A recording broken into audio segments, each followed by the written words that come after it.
We have a new tropical depression in the West Philippine Sea and a tropical trough in the Philippine Sea. Both of these have been working together to create heavy rainfall and even some flooding across parts of Vietnam through parts of the Philippines from Cebu down towards Mindanao as well. Now, a little bit of a closer look at our depression. This is a classic monsoonal gyre. Now, what I mean by that, you look at the satellite imagery, you can see right in here, low-level center is almost exposed, but it's not sheared off or anything. It's really, you're getting this donut shape, and that is classic for a monsoonal gyre type of system. You get this donut shape, a very wide wind field. The center, the highest winds typically are not in that center of circulation. They're well away from the center. Now, this can still have serious impacts.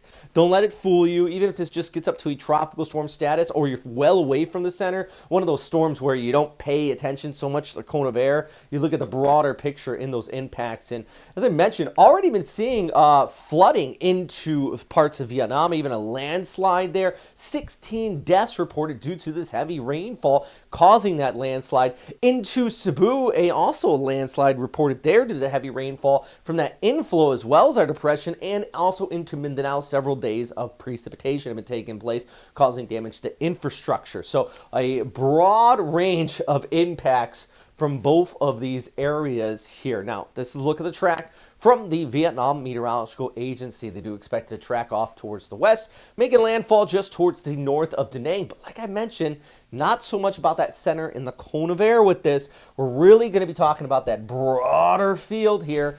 And look at the trough right in there, the inflow coming in behind it. So there's your center. You have your trough, which this could be a low pressure area, and you're going to continue to see the moisture stretching across a good portion of the Philippines as well into southern Vietnam, even over towards Laos and Cambodia. So it's a pretty large breadth of impacts around this low pressure center in our secondary area. And we're also watching for the potential of another development well back here towards the east. So it's just a train of lows. Now, I've said this in my last few videos, and I'll say it again.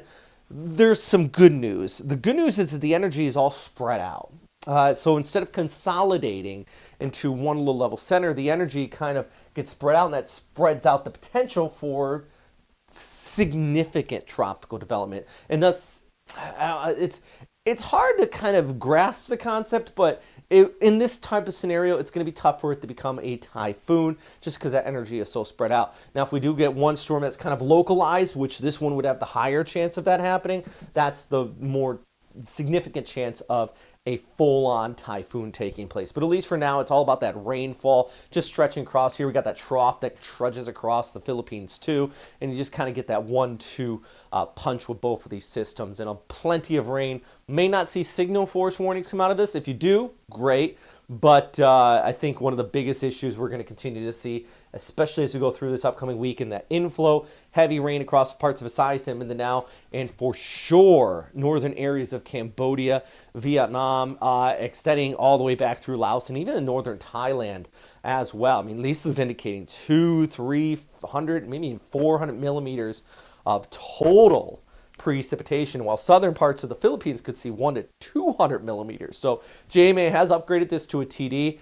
Impacts from the Philippines to Vietnam and increasing rainfall, as I mentioned, 1 to 2, maybe 200 millimeters in the Philippines, while parts of the Indochina Peninsula could see well more than that, maybe upwards of 300 to 400 millimeters of total precipitation coming in out of this. So some things just to keep in mind. So let's take a closer look kind of at this center of circulation and that inflow wrapping in behind it from the west. Palawan, you're going to be looking at the increasing showers Monday over towards Tuesday, while the west coast of Manila also seeing, or west coast of Luzon seeing those scattered showers. But then kind of closer, Hainan, and you see that inflow into Cambodia. That's the spot you're going to see that 200 to 300. And then you get that secondary trough, which also brings scattered showers Monday over towards Tuesday across parts of Cebu, Leyte, Samar, extending across a good portion of Visayas into Mindoro. I mean, midweek across the Philippines, especially Manila South, not going to be a good travel. A couple people asked me about ferries and things like that.